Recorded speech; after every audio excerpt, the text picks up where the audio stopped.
Welcome to the Investor Shed Podcast with Nick Beveridge, the ultimate source for all things investing and beyond. For free tools, tips, and tricks, go to northidahorei.com. Today's episode features Laurel Kerr. Laurel is a real estate agent, an investor, and a property management company owner. At 30 years old, Laurel talks about being in the business for just 5 years and the steps she's taken to get where she is today.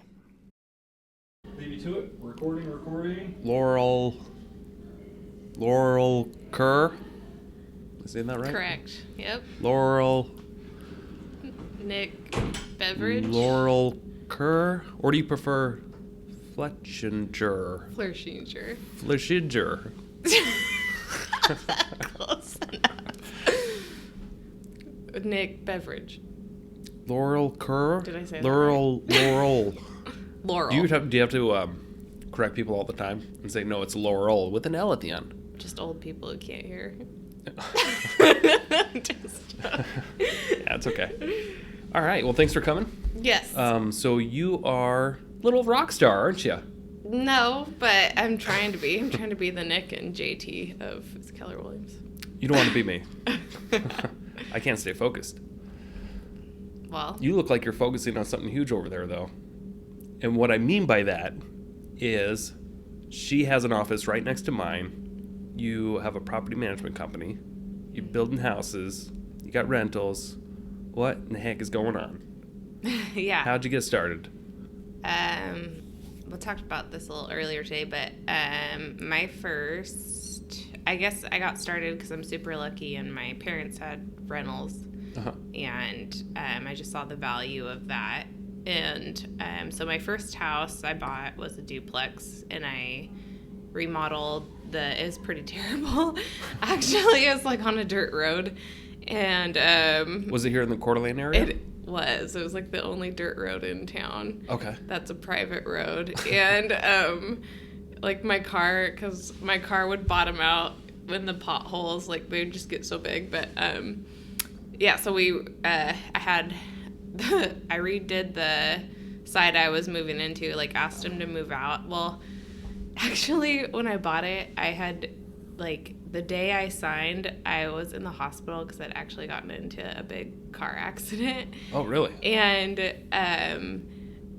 I was like, I was probably pretty drugged up when I signed the papers, but I remember the real estate agent, because I wasn't in real estate yet, had brought the papers to me, like, in the hospital, and that's where I signed for him. Do you remember who your agent was? It was Chris, oh man, I'm gonna butcher her last name, I'm sorry, Chris, Fierro. Oh, okay. She's still working? Yeah, I think she's still at Windermere. Nice. Yeah. Okay.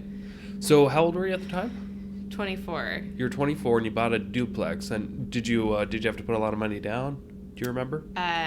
No. So I was still, like, treated like your first home, or, so you could put 3.5% down. Okay, so an FHA loan. Yeah. Mm-hmm. Gotcha.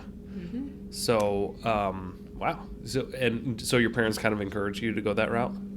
Yeah. So they obviously were, like, super huge in buying my first place. Because I had him come up with me to look at homes, and at first we were looking at, like, homes in Post Falls, which were, like, 4 and 5 bedroom homes, and I was just like, I just feel like I'm just missing the family. And so I was single at the time, so I was like, I don't think I want to live in Post Falls to begin with, and I don't think I'm ready for a 5 bedroom home. So my dad was, like, big on, you want a single level duplex if you're going to own a duplex, and you want it to be newer than 65, I think, or 8.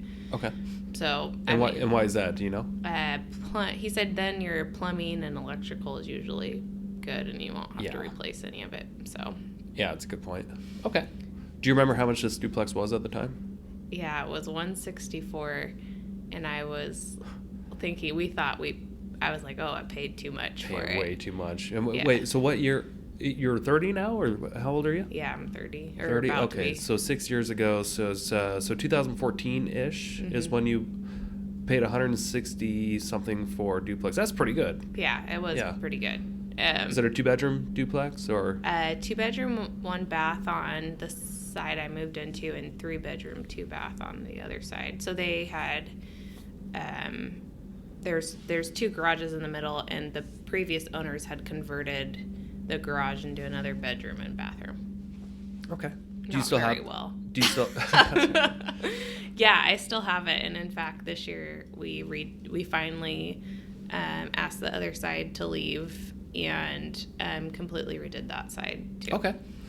So, how much in rent are you getting per side? $12.95 for the side for the 3-bedroom, 2-bath. There's no garage, Wow.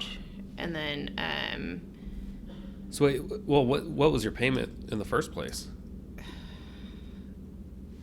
Did that pretty much cover it? I don't know, because I've since redone it. But yeah, I mean, it was close. Okay. But when I first okay, let's back up here. I'm getting that now. I did not get that when I first bought it. Yeah. I got $750 for the other side for the 3-bedroom, 2-bath. And I mean, that was pretty close to covering a lot of the payment. So. Okay. So you got to live really cheaply, right? Yeah. Mm-hmm. Which was good because I lived in there when I started real estate, and I didn't get paid when I started real estate for like the first 3 months. Yeah. So. I remember. Yeah. First starting. Taco Bell money. Well, yeah, even before that, I mean, it was, yeah. I didn't get paid, I think, for the first 4 months or so. And then when I came back into it, and I started in Florida, and then when I came back the second time around in Coeur d'Alene, yeah, I didn't get a check for like 6 months. Yeah, it was rough. Mm-hmm. But, yeah, it was worth it in the end. So. Okay. So how old were you when you got your license, and what made you want to do that? Well, bought that house, and then, like, I'm trying to think. 2015, I had, no, maybe close, ended, it was close, 2014, 2014, I had quit my, no, that doesn't make sense. I'm just trying to line up the dates perfect. Okay, anyway, I had, like, for not even a year, was going to try to be because I used to work at a bank, and I hated working at a bank. It just wasn't for me. Oh, okay. So, which bank did you work at? Community First Bank, and whoa, everybody's awesome there, and I love them. So it wasn't the people; it was just not like fun. It wasn't the kind of work I wanted to do, and I'd spend a lot of my time, which hopefully they're not listening to this. No, like crunching numbers and being like, I'm never going to get ahead in life if I stay here working at the bank. So you don't have to worry about people listening to this. No, stop. So no, there's going to be like 14 people that will hear this. Oh, that's good. Just kidding. So yeah, so then I was like, oh, I'm never going to get ahead in life. So I was like, oh, I want to be a financial advisor. And I went with a private company, and they didn't pay much, and they weren't there. They had 2 offices, like one in Coeur d'Alene and one in Lewiston, and I thought it would work out great, but it really didn't, because they weren't there a lot of the time for training. Okay. So then So what kind of products would you sell? Insurance, or I could sell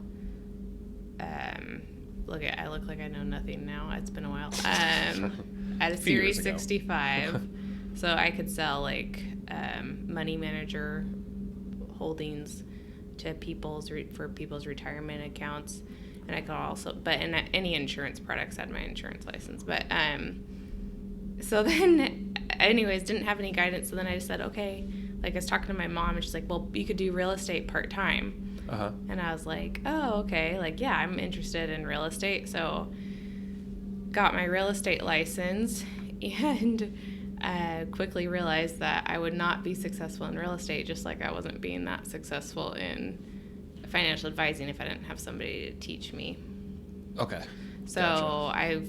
I was at Caldwell Banker, and there was an agent there who kind of just was looking for somebody. So I said, and he was like, I didn't interview anybody. I didn't really know anything about teams or how that looked. It was Pear Black, right? Is that what I heard? Yep. Oh, cool. Yeah, so Pear Black. Learn from the master. Right. Smile, dial, and make a pile was his slogan, and that's what I did. So I would call just for like 4 hours straight. He was so cheesy, but like he's good at what he did. Oh, totally. No, he knew how to sell, and he knew how to get people who would tell him no, that he'd figure out a way to get some sort of piece of business out of them. So I credit him this day to teaching me how to make money. That's so, awesome. But that's kind of how I got my start, I guess. That's a very long answer, but That's okay. yeah. So, so what did it look like joining it? So were you an agent on his team, or did you work doing like admin type work? Or I didn't do any admin type work at all. He had an assistant, and basically I was his listing assistant. And basically how it went is I would call up people and get a listing appointment, and we would both go on it. And if it was a really hard person to get an appointment with, I'd end up transferring it over to Pear. But at like towards the end of my time working with him, I mean, it was good enough I'd be setting all the appointments. His assistant would get everything ready for us to go on our appointment, and then we'd go to the appointment together. Nice. And then he'd do, seal the deal. Yeah, and he was a pretty high producing agent. How many appointments would you say he went on a weekly basis? Probably. I mean, it wasn't uncommon to be going on 4 to 5.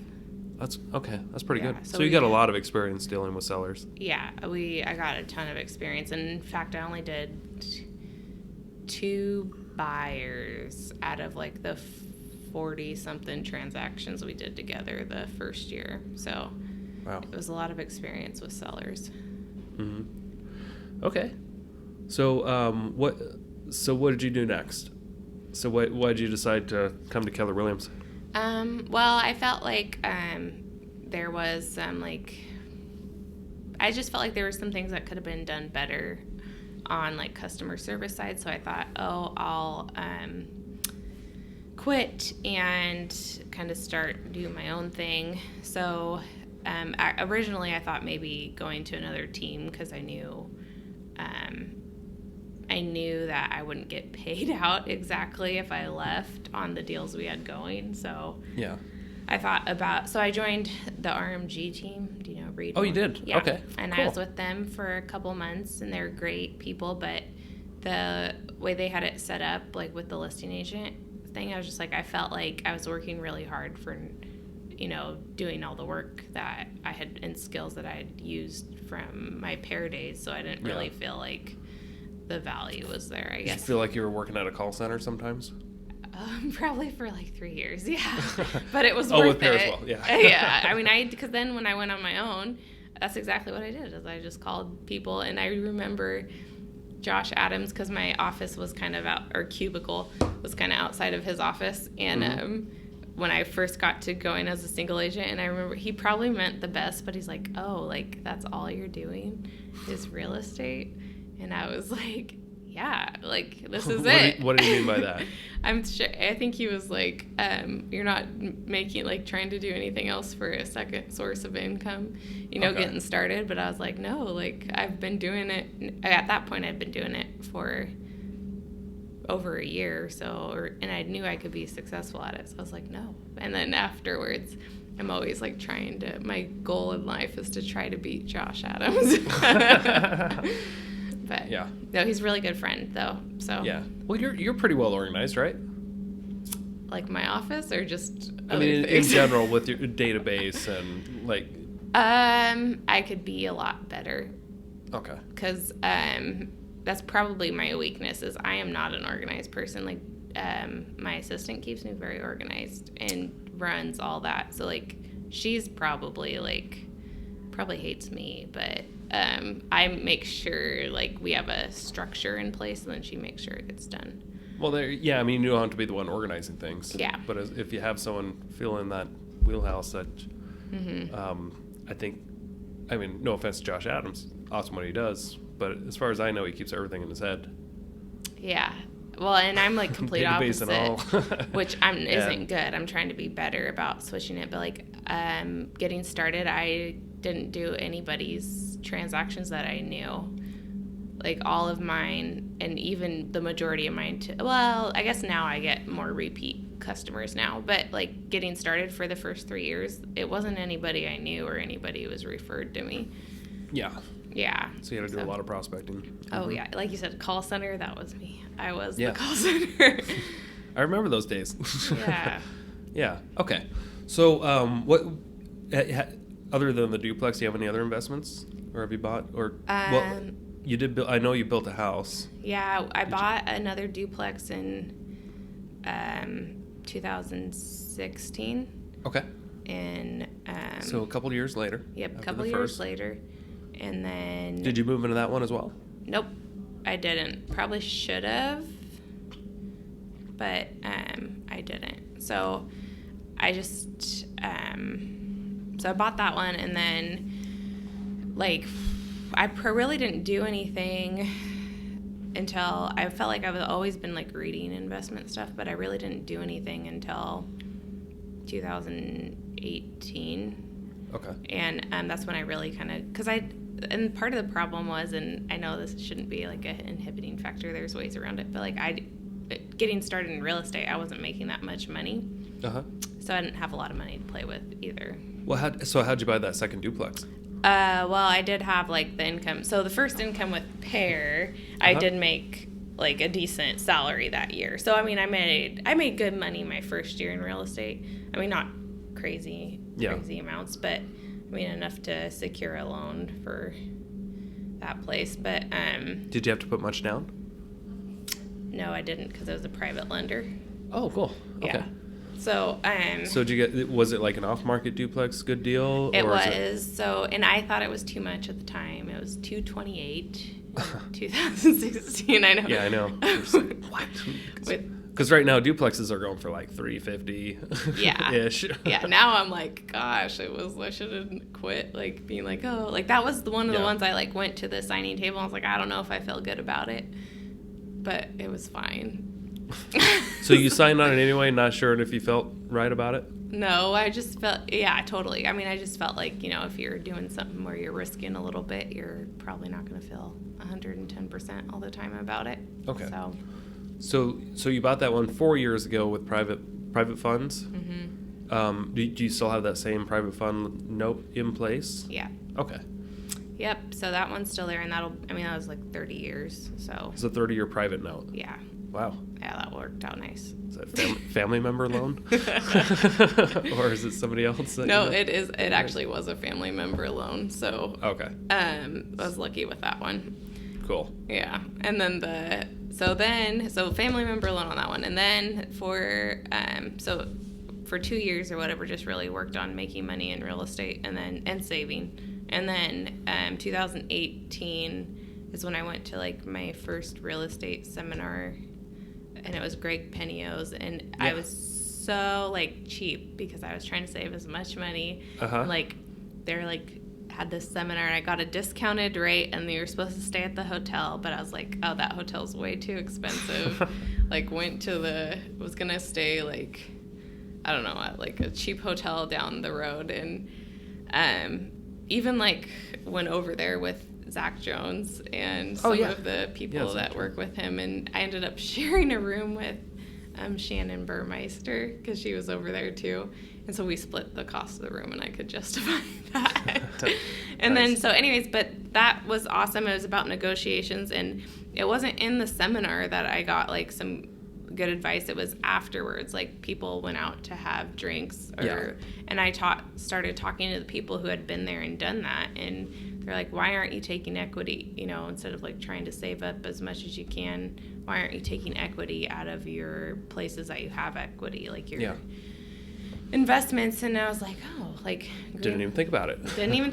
Like that's awesome. So because it's kind of a little different than like what I guess because like my parents are like, they don't want you to buy anything unless you can pay for it, just like a different era. So so I hadn't even thought about it, so it kind of got me out of the box. And then so I immediately went home and got a HELOC on my duplex, and for $35, at ICCU. So there's a nice plug for ICCU. $35. $35, got a HELOC on Nice. it. And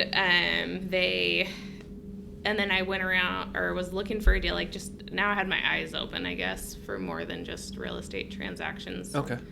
And then, So how did the HELOC work on an investment property? Do they? well, it was my personal residence. Oh, it was your personal. Okay, so you can take up to like what, 95% of the equity? Yeah. Something like Or that. something like that. And it was still in a duplex, but since I lived in it, it was considered, I could use the whole value Oh, as really? as my personal, or for the HELOC. So Pretty good HELOC. yeah. So that was awesome. So then I was like, awesome. So I know I got this second on my place, and I'm like, okay, now what, right? Yeah. Looking for the right deal, and then I had just came across it through real estate because I'd called on a piece of land for a builder before, and the guy didn't want to sell it. And then he called me. He said he might, but if he needed money to buy his brother out of a house. And then he called me like, I want to say like 3 months later, or maybe even 4 months later, and he was like, okay, like I'd like to sell it. And I had sent him over like 3 months earlier what some lots had sold for, like around his lot had sold for, and it was around 80. And he's like, that would be great because that's all I need is 80. So 80,000. So I was like, awesome. And used all the funds in my HELOC to buy it. And then went and Did you have enough money to make payments? well, yeah, they're only interest only payments. Okay. So they were pretty small. they're pretty small, and I only made like I think one payment before I ended up turning around and selling it. Oh, okay. So I cleared the driveway because I was thinking about building on it, and then I decided the wells in the area were kind of deep and I didn't want to. Uh-huh. And so I ended up, but I listed it right away because I thought, heck, if I could make 40 grand off of it right away, like, so I listed it, and within 2 months it was gone. Nice. So So how much did you buy that lot for again? It was 80? 80. And you sold it for how much? 119 or 120, and I double ended it. Okay. And you're an agent, so you get to charge yourself a commission, or you don't have to. Right. Yeah. Which I definitely charged it because I didn't want the capital gains tax at that time because I didn't feel like my income was more than that. So Okay. Cool. anyway, So you flipped some land. That- Didn't have to and then fix any I was- window trim. yeah, Nothing like that. I didn't have to do anything, and I was You like, cleared this you is cleared a awesome. driveway? Is that what you said you did? Yeah. Okay. Yep. So what did that entail? Just I paid a guy a couple $1,000 to go, probably too much, but to go and clear some trees off the land because they weren't trees that you could log. It was like pine, or not pine, but like what do you call that? Lodgepole. Okay. Yeah. Uh-huh. Yeah. So My brother did something similar about a year ago where he bought these two lots together on a cliff in Rathdrum for 50 grand for both of them. And then he paid an excavator $15,000 to go through and like cut driveways in and stuff, and like actually, so you can actually walk this property now, and it's actually really nice and still completely undeveloped, but we were able to sell both for I think over 60 or so. yeah, that's awesome. So he made a lot of money. Right, and then you don't do that much. And he too. didn't have any money either, but he just used all private loans and hard money lenders. So flipping land's a real thing. Yeah, for sure. Well, and I was like, yes, I'm gonna, because my big thing was I'm gonna make money and then invest it, or just always continually do that. So then, anyways, made a couple bucks off that, and then my next thing I did was actually, then I did build. So I used most of the funds from that to buy a lot in Bayview. Uh-huh. And then that's where I built a home. I went in with, it was like a handshake deal with a builder. And so I'd schedule. So where'd you meet this builder? I worked with him. I had been like trying to find land, digging up land for him to build his spec homes on. Okay. And so had gotten pretty good at getting him, finding what he wanted and getting and delivering. So how does an agent meet a builder and get a relationship like that? Like, where'd you meet this guy? So I actually had some buyers. He ended up being a good friend, but he wanted to buy a home, and so I was like, realtor mistake number like 102 or whatever, but he's like, oh, I want to buy this home, but my girlfriend hasn't came up to see it, but I think she'll like it. It'll be great. I'm like, okay. Uh-oh. So we go through the home inspection, and the girlfriend gets there, and she just hates it. Like, doesn't like it, doesn't want to live there, doesn't want to move up, because I guess she was moving up to live with him. Doesn't want to move up there to live in that house. So says like it smells, which it didn't really, but anyway. So across the street there was this for sale by owner sign, new build, like give it a call or whatever. So I called on that one to say like, hey, like how much is this house for sale? Can we take a look at it? So we ended up going in there, and that's how I met the builder originally. Okay. So he was listing his own properties for sale by owner. Yeah, and so we went in there, and they liked the build style. They didn't like the floor plan. So he said, they asked if he had any other builds, and he said he could build them a home. And so that's kind of how I brought him my first the first buyer to him. Our first deal we'd ever done together, and then it was a smooth and easy transaction. So he said, all right, well, if I've got, this is what I'm looking for, or here was I think I listed another listing of his first that he was having trouble selling. So did the builder pay you a commission for bringing the buyers to him? Oh yeah, that was like one of my first questions. Okay. I was like, and he had no problem with that? Yeah, he didn't have a problem. It's just with that. another line item, like lumber, right. Real estate commission. Yeah. Oh yeah, but he never like just broke. Built into the but cost. I like really bothers me when builders like break it out, because I'm like, it should be wrapped in like your profits wrapped in. Yeah. So I get like really like up in arms about that, but because I guess some builders do that, and I don't think that's okay.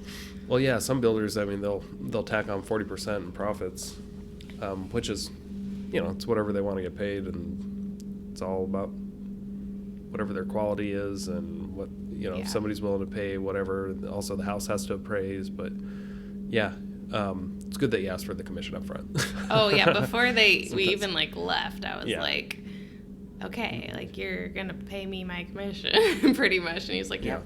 And I was like, okay. So Great. that worked out well, because everybody's got to eat, right? Yeah. So So what's an average commission when you're dealing directly with a builder and a buyer? Did you ask for 3% or more?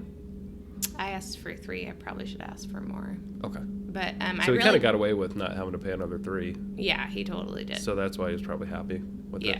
But on the same token, I really,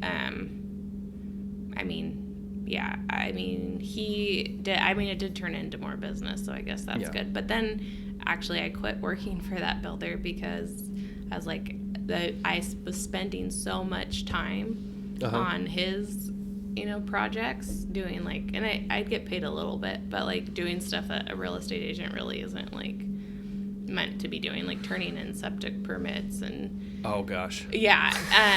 And I was like, and immediately after I stopped, like the next year I made over double what I made the year I was working with him, and I was just like, should have done that sooner. Yeah. Okay. So you mentioned, so I cut you off right after you said you did a handshake deal with him to build a house in Bayview. Yep, I did that. So how did that turn out? Well, so I quit working for him like probably 4 months before the build was supposed to be done. So it started in like November, and then I think I quit in March. And then the build was done in August or right before August. But so I was really it was awesome at first because I was really involved with the whole process. But as soon as I quit, it was obviously like not talking. Help things up. Oh yeah, not talking. Yeah, November to August. That seems like a long time to build a house. Well, it wasn't like super long for some builders, but it was I was definitely like, seriously. But yeah, so I mean, I was just happy when it was over. Perfect. So what did that deal look like? Did you find another great deal on some land and use your HELOC again? Oh, I actually Or- bought the land on the MLS. It was cheap because it was in Bayview. Yeah. So I used my profit from the other land flip? the other land flip to put Mhm. on the whatever the new build, and then I refinanced everything and took all my savings. I had no savings, like none. So I'm like, I am like, let's go, let's get this thing finished. Risk taker, yeah. You know, oh, totally. Because I was like, well, I guess I'm young enough and I have no responsibilities. If this completely flops, Yeah. I'll be fine. And then, I probably wouldn't do that ever again, honestly, for that. Because it would just, there wasn't enough profit in it to make it worth it. And I was supposed to be, to me, I was like, oh, I'll learn, you know, everything A to Z to build to go on to my next one. But, So can there s- wasn't much profit in the build? well, we So- split the profit. Oh, okay, with the 50 builder. 50. Gotcha. So it was like, I think 50, about 50 each. Uh-huh. So, I mean, it wasn't bad. But, Did you have to front any of the construction up front or oh, anything yeah, like it was that? a horrible deal for me. It was a I bad deal. fronted all of it. It was Okay. like, this is like one of those things you're like, this is stuff I Just will giving never away again. half your profits for someone to build a house, which anybody could have built. Oh, exactly. Exactly. I was like, and I was supposedly supposed to like learn all this stuff and then just like completely like dropped. I was just like, whatever. So anyways, it wasn't a good deal. It was not a good deal. That was one of those ones I'm like, I'm just glad Just I'm learn done. a lot from it. Yeah, I learned Yeah. a lot for like how to like, there should be a written contract. You should state when it's supposed to be done, what kind of penalties are going to be there when it's not Yeah. done on time. And who's doing what? Yeah, exactly. So there were definitely some things that could have been better. But I mean, in the future, and I'm just kind of this way anyway, and I know it's not the grace, but I was like, I'd never do a partnership again. I'd just go build it and pay somebody to go, Yeah. if I really need it, felt like it, and pay somebody to go, hey, would you take a look at this? I'll pay you, I don't know, X amount to oversee it, stop by once a month. Yeah. Yeah. Well, I would just, I mean, just because almost everything I do involves partners, be open-minded to it in the future. You just got to have the right partner and I do clear have, expectations. Like, yeah. I do have like a... But like I have partners on my builds, on my flips, on my real estate team, almost everything. Even the media company, I've got a partner on it, and they. But we all really know what everybody's role is, and what happens if they don't do their job. But it makes it so much easier to be able to get more things done if you're not trying to do it all. Yeah, If that that's makes sense. true. And make sure that it is, yeah. I don't want to lecture you on this too No, much, but I just I want you to appreciate it. keep an open mind to partners in the future, because they can make life easy or hell. But you just got to find the right person that's skilled at what their job is going to be on that venture. Yeah. That's all I want to say. I guess I should take that back, right? But I guess maybe the build part, I don't know. I maybe would consider it. But so anyways, and then the profits from that build, I turned over and used I will obviously paid everything back off.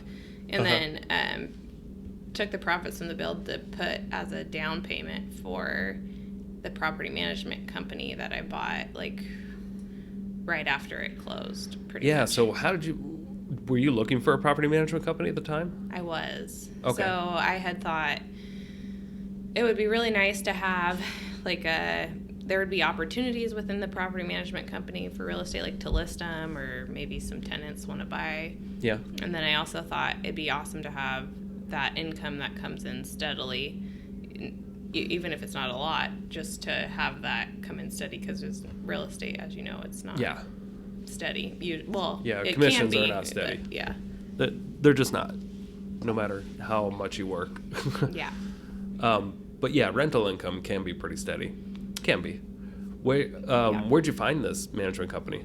I had actually talked to, I just started letting people know I was looking for one. Okay. So I just started talking to pretty much everybody, saying like, yeah, I'd love to own a property management company. And my husband's family before he was my husband. They had known Penny Schmidt, and she owns Solid Rock Property Management. Okay. And that's the company that I own today, and I co-own it with my partner Jordan. Right on. Kinsey, yeah. So I do have a good partnership there. So. Okay. So you and Jordan bought it together? Yeah. Mm-hmm. Okay. Do you mind if I ask you more about like how much you bought it for and what it looked like and how'd you finance it? Yeah. So we so I bought it for $130,000. Wow. And it had 80 something clients at the time? It had 85 doors. 85 doors. Yeah, so I can't tell you the clients right now off the top of my head, but 85 doors, and they all pretty much stayed with us because it's been it'll be a year in August that we've owned it.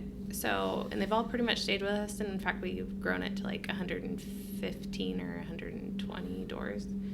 And how long have you had it now? August to June. Okay. So 1st of August. So is when going I on a year? Almost a year now? Uh-huh. Nice. Yep.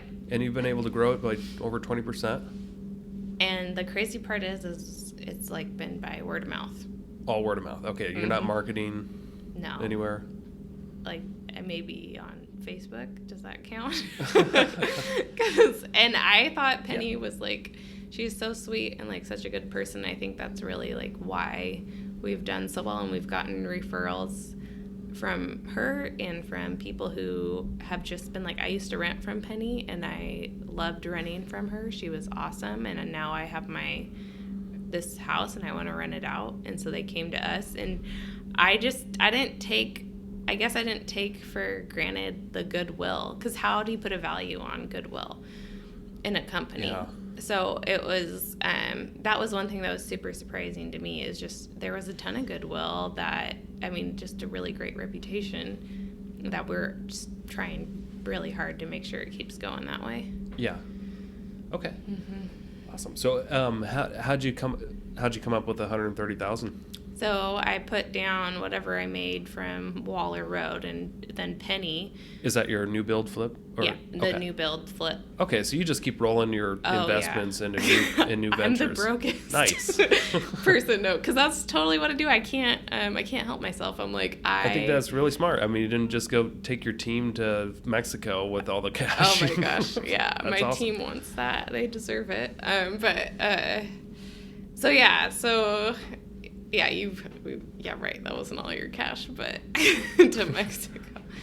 But I'm joking. But no, you made a smart investment. Yeah. So then one after another. Yep. And then then Penny had a 3% loan to me for the rest, and that was secured by, I guess, I don't know if you call that a third on Violet. Okay, so tell me again, how much money did you put down? And this is a private note?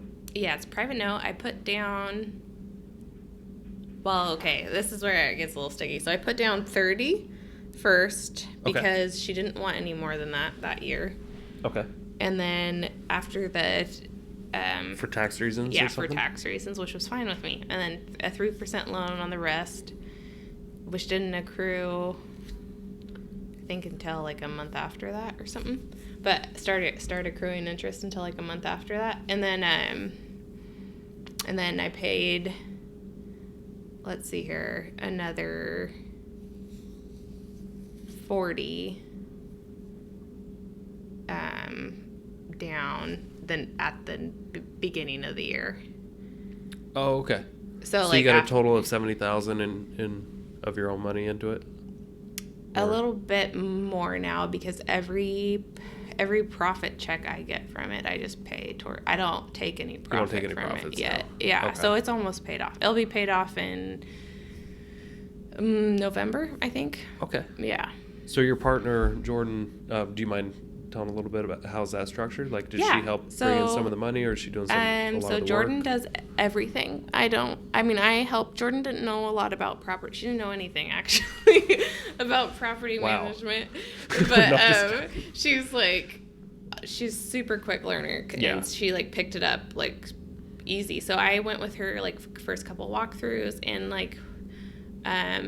everybody has a different standard of clean for rentals. Yeah. And mine is probably a little bit more than most, but like the way I keep my rentals are super clean in between tenants, and I expect that like when I move into a place, so I try to do that for ours. So for the rentals there, like we definitely just had to get on the same page as, okay, this is okay, this is not okay, this is passable, but the next time we'd want, the walls painted or something. Yeah. So, but yeah, so kind of, I worked with her. I spent a lot of my time, actually, probably for 3 months, because with her, trying to make sure that the ins and outs, she picked up the software faster and probably better than I did, putting in rents and stuff. Okay. And then just the like daily in and day out stuff, like what a tenant asks for, what's okay and what's not to fix. Before you bought this management company, were you managing your own rentals? Yeah. Okay. So you had a little bit of experience. Yeah, I definitely had some experience, and it wasn't new to me. So like I said before, like my parents owned rentals. Yeah. So I grew up cleaning them. Okay. So you're not afraid of tenants. Yeah. I think like you always hear like, oh, you get like you got to be called to fix things or do this if you own rentals, or they'll trash them. And I've been really lucky where I don't feel like any of mine have been trashed, but I also feel like I also try to be a really good landlord where I'm in there fixing stuff, which now I try to hire somebody. But I mean, at first I'd be like, oh, your toilet flapper's not working, I'll run to the store and grab the part. And oh, you would go do that oh, stuff. Totally. Yeah, your garbage disposal's not working, I'll go get the garbage disposal and I'll go put it in, because that's the way my parents to this day still like run theirs. Man, that's pretty hardcore. So I'm like this little kid pretty much like, oh yeah, I'll go fix that for you. And with me and my rentals, I'm like, I call someone to install my blinds. Like, could you install the blinds? I can't do it. I just did that this year and it felt really good. Yeah, well, and then the like other side, I think I was so cheap at first. Like I remember the first year, they really didn't have a lot go wrong, but like the first year, the oven element caught fire, and I was so cheap. I was like, I don't want to pay for a new stove because I just bought it. I went to like, there's like, was it Midway Appliance? Somewhere. Yeah, off Best. Yeah, I think that's where I went and like and the guy's like, oh, you just need to take the little control board and I'll fix like a fuse or something that went out on it. And I was like, okay. So I like went to the other side, took the control, busted it on accident. Yeah. Like took it over there twice for him to fix it. Spent like, I think $135. I probably should have just bought a new thing and then wired it back in because I'd busted it out. It was kind of crooked and I made it look pretty and and then nice put it in. But I was like, now I'm like, if something like that were to happen, I'd probably, if it's an older stove. How many hours do you think that you spent on that oven? Oh yeah, probably 2. 2 hours? Yeah. Okay. How much money do you think you could potentially make if you spend 2 hours on the phone? Oh, more than that. Yeah. I mean, more than an oven would cost. I mean, if I spent 2 hours on the phone, I think I could get a listing, which would be a few $1,000. Yeah. Yeah. So. Okay. Just curious. Yeah, I'm learning. If you ever think about it that way. I remember I had to think about it that way a few years ago when I was putting up blinds in Osborne to save money because I was just trying to be cheap and, I can do this at least. I remember spending almost the entire day putting up just regular blinds in not a huge house. And I was just like, oh my God, this isn't too hard, but I could have got this done for like $60. And when I'm on the phones at work, I can make like $2,000 a day if I'm actually calling. Oh yeah. Ugh, I still struggle with that. Like some stuff I'm good about. Like I'm like, nope, I'll just not worth my time. I'll tired out. But other things like, so recently this year we remodeled the other side of the duplex, my first one I bought that I moved into, and now I'm out of it. When I got married, I moved in with my husband, but the other side, so we finally kicked those tenants out and remodeled it, and we did a lot of it ourselves. Yeah. And I'm like, why are we doing this? Because there's like enough money in the rental account to probably hire somebody out. Mm-hmm. And then also, I think it all came, my dad's electrician. He owns his own electrical company down in Clarkston. So he has been awesome. And every time I've ever like redone something, he'll come up and do the electrical. Oh, that's nice. Oh, yeah. That's awesome because they're expensive and he's super fast. But I think I realized like, okay, I need to definitely budget in somebody else doing this when I probably spent like an hour, maybe an hour, maybe it was more, putting up a light fixture in the dining room that I had messed up like 3 times. Usually I can do stuff like this and it's not that big of a deal, but for some reason, like, it was just kind of a weird one, and I was like, oh my gosh. And then my husband was putting in outlets, and I think he did 3 in the time that I did the light fixture, and we were both just looking at each other like, this is probably not like our best use of time. I'm like, totally. So especially when my dad goes through there, or any electrician would go through there and have like all the, at least 15 of the plugins done. Oh yeah. Yeah, in an hour. So. Yeah, I can totally relate. Last year, Tyler and I bought a rental together up in Sandpoint, and he did most of the work, but I wanted to go help him for a day and like do my part. And it took me like half a day just to try to put the rails back on the stairs, and I kept missing studs and stuff, and he had to come help and fix that. And then I went to just put the door handle on, and it took me like the second half of the day to just get that door handle on because everything was complicated. And I ended up painting the door mostly, and then it was getting dark and I had to go.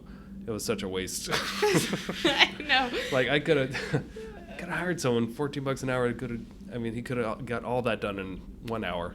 It took me just way too long, just because you're kind of out of practice. It's just not worth doing handiwork. Yeah, and it's like it's always something that it becomes more complicated than it's supposed to be. Always, like, I feel like it's like, oh, this will take. I'm notorious for saying this too. This will take like 15 minutes. Yeah. And then you're there an hour and a half. Yeah. Hour and a half later, and it's still not done. So your management company. So Jordan got in as a partner for basically, and she just does all the labor, all the work. She paid a little bit of money. Is she also on salary or anything like that, or is she just get a split of what the profits are? Okay. So she gets salary and a split of the profits. Okay. So is she an employee of Solid Rock? So I learned this year. If you're in a partnership, you can't pay your person a salary. You can pay them guaranteed payments. Okay. But they can't be like given. I cut a like W-2 or anything like that. So I give her. We've decided, since she is doing most of the work on that, and that does take up a big chunk of her day, she gets a guaranteed payment every 2 weeks, like a salary would be. But she just has to pay her own taxes out of it. Nice. So. Could I ask what kind of profits about 100 units will give you? Be owning a rental company? Well, I can tell you gross numbers. Okay. But I honestly would have to go pull it. I guess I should be better. I'm sure it gets complicated, right? Yeah, a little bit. And it's a little bit like Solid Rock obviously shares an office with Flourishing Your Realty Group. Uh-huh. So there's some things that are shared and like some things that I don't know how to differentiate.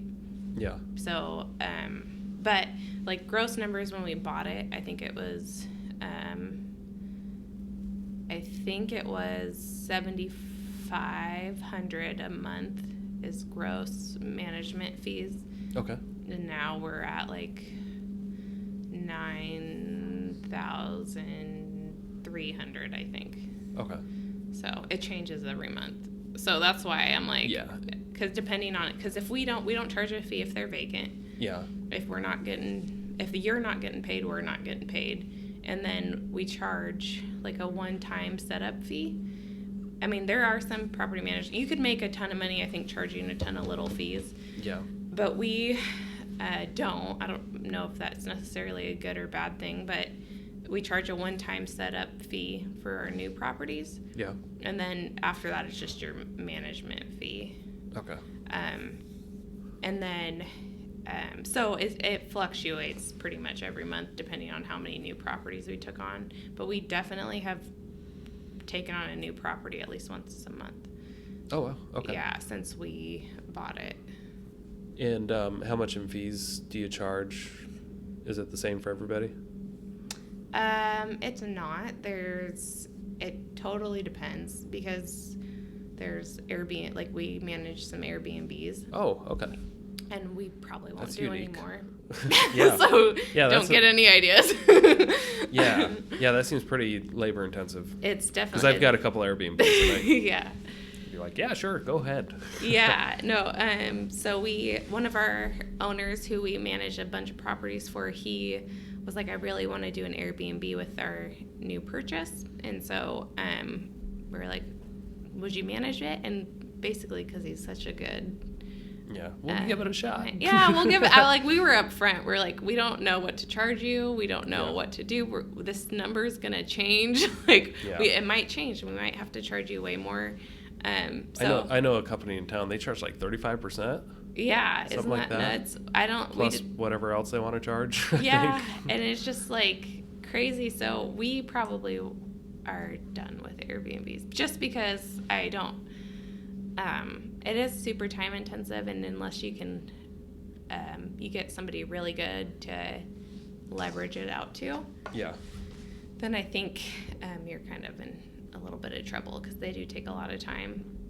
And not to mention, like, if you're not up on your calendar dates for, like, when Ironman's going to be or something, you're going to lose out on a bunch of money for booking, and we don't, we can't be on top of everything, so. Okay. So, yeah. So in the midst of all this, investments and real estate, and now you bought a management company, in the background, you also, like, grew a real estate sales team, right? Yeah. Did you talk about that and like how that started? I don't know if it's working or not, but we're about to find out because it's pretty new. How new is it? Well, I think I've had one buyer's agent with me for about a year now. Okay. And then I hired one more buyer's agent, and she's only been with me for a few months, and they're, I don't want to call them part-time, but I mean, they have like one of them, she has like her husband's business that she goes over for meetings for, and the other one has a 2-year-old that when she can't get daycare for him, she works from home. So it's just like set up very much relaxed, I guess, as far as that, because I felt like honestly the first one probably ended up with me by default, because nobody else would take her because she couldn't be into the office at set times. Oh, okay. I mean, far as teams, usually they want you in the office 8 to noon or whatever. Not my team. Yeah. That's awesome.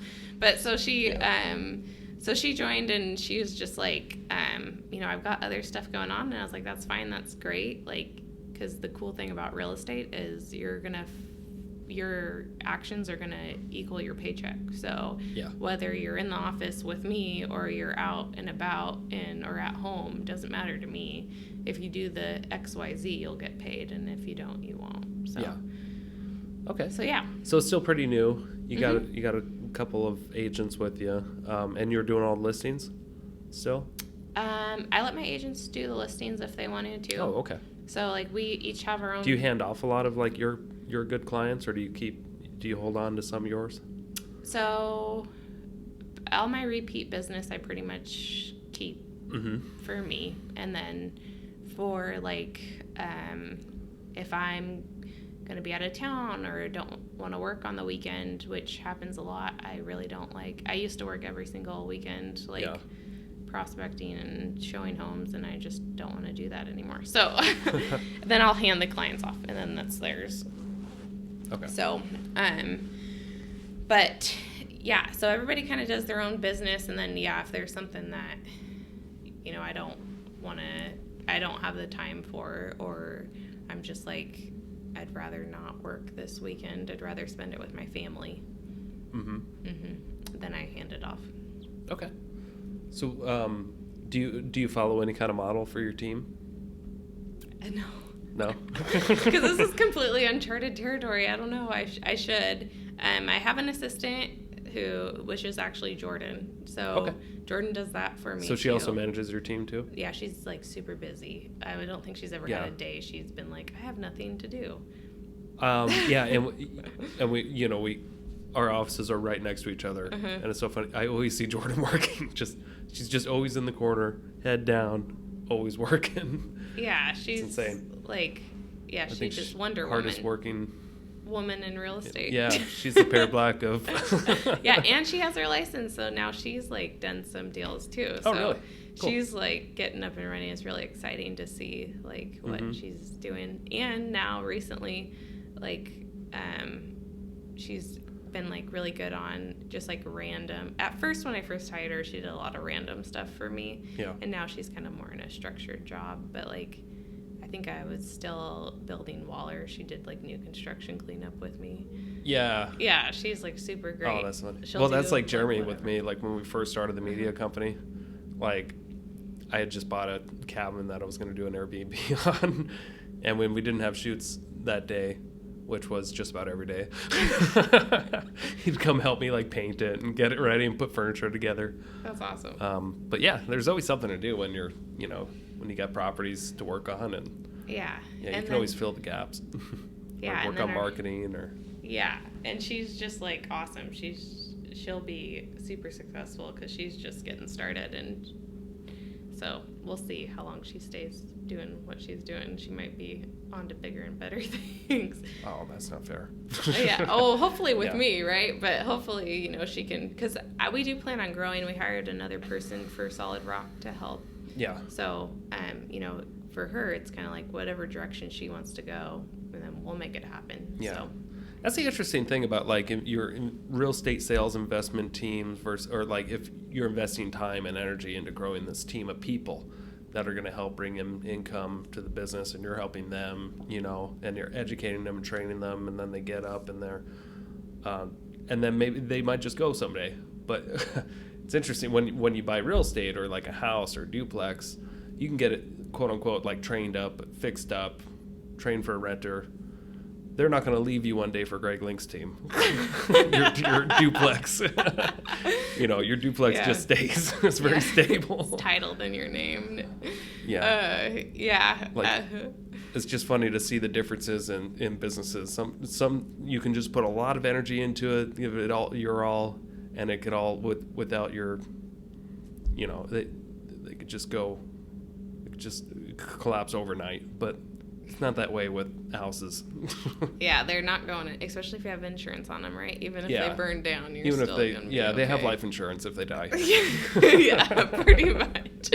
Exactly. Yeah, I think that's probably now this year I'm focusing more on, I'd like 50-50 is what I said my goal was. I'd like 50% of my income to be from real estate, whether that be flips or finding rentals. That's a little bit... That one's a little hard to say, like, it's 50% of my income this year, but yeah, it helps, like, down the road. But so this year, my real goal was to not really focus on Solid Rock. Jordan's got a good handle on that. I mean, obviously, for big picture stuff, I'm there. But not really to focus a ton more on real estate, but to do 50% investments and then 50% real estate transactions. Yeah. So it's clear, you got a lot of ambitions. What do you see yourself doing in the future? Anything bigger than a management company or real estate team? Like, do you have any goals to buy apartment buildings or anything like that? Yeah, I'd say that's a goal now. I would love to buy an apartment building, and I would figure out a way to make it happen. But I'm, like, super open to a bunch of different things. I think... probably my end goal would be to just do real estate for myself. Like, I don't want to be slinging real estate in 20 years or whatever. I want to be the one who's using somebody to sling the real estate for me. So, nice. Probably won't happen. I'll probably always have my license, but yeah. Any advice for anybody out there who's just getting started? kind of, if somebody wants to follow in your shoes? Well, I'm like the slow boat to China. I didn't like, I didn't just like take I wouldn't off. think so. I mean, you've only been doing this for a few years. Yeah, but I know a lot more people have like more success and you can really, if you concentrate like really hard on the right thing, you can take off and make a ton of money in this industry. That's what I love about it. But probably my biggest, and I don't know if this is for everybody, but I know my biggest thing when I first got started was getting out of my own head and just being like positive about like, yeah, I can do it. And the world won't come crashing down. And because I could always hear like little snippets of like, oh, it's, you're going to get burned if you do a flip. You're going to, it's not going to work out. In fact, I love my parents. They're super supportive and awesome in most things, but I never told them about any of my real estate stuff really until it was done and it had gone well. Because I'm like, I don't want to hear like the, and they mean the best. Like they want to look out for you. Like, I want you to be protected, like, but just like, you better watch out. Flips, you're going to get burned. That's a good way to get burned. Yeah, I was definitely in my own head for a while. Like I started real estate like 10 years ago with the ambitions to invest in real estate.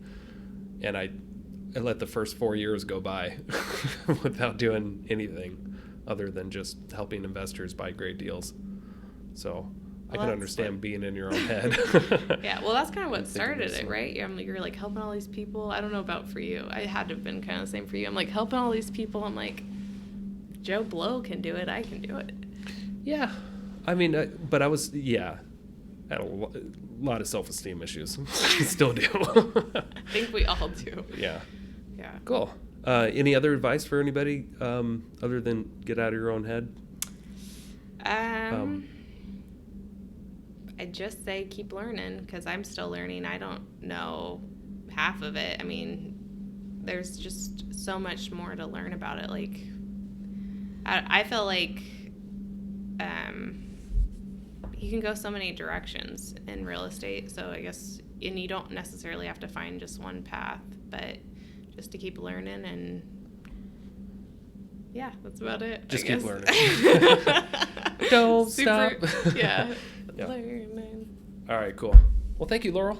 Yep. It was thanks, great. Nick. Appreciate you taking the time to do this. Yeah, appreciate you having me on. See you around the office. Peace. Thanks for tuning in to the Investor Shed podcast. Please like the video and subscribe to the channel for instant access to all future episodes. If you or someone you know has investing experience or stories to share, reach out to us in the comments or via email.